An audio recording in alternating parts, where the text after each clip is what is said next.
Hello guys and welcome to TechRex tutorial.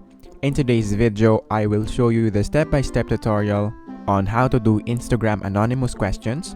So by the end of this video, you will learn how to do them. So without further ado, let's get into it. So the first thing that we need to do is to download NGL app on your Play Store or on your App Store.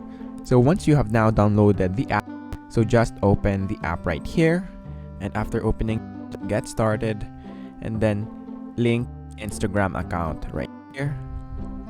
So just type your username, and after that just click continue, and then just click skip right here, and then after that just click this copy link right here, and after you now copy it, just go back on the Instagram app and then go here on your profile, and then you can upload your link to your notes, or you can upload it to your story or reels, but for this instance we will just use notes.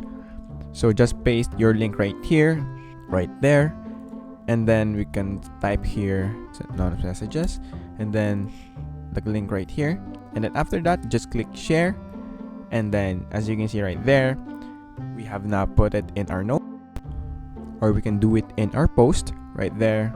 Just upload your photo and then paste the link of your NGL, and that is basically it for this video. Thank you guys for watching TechRex tutorial. I hope you learned something, and please don't forget to like and subscribe. Have a great day everyone.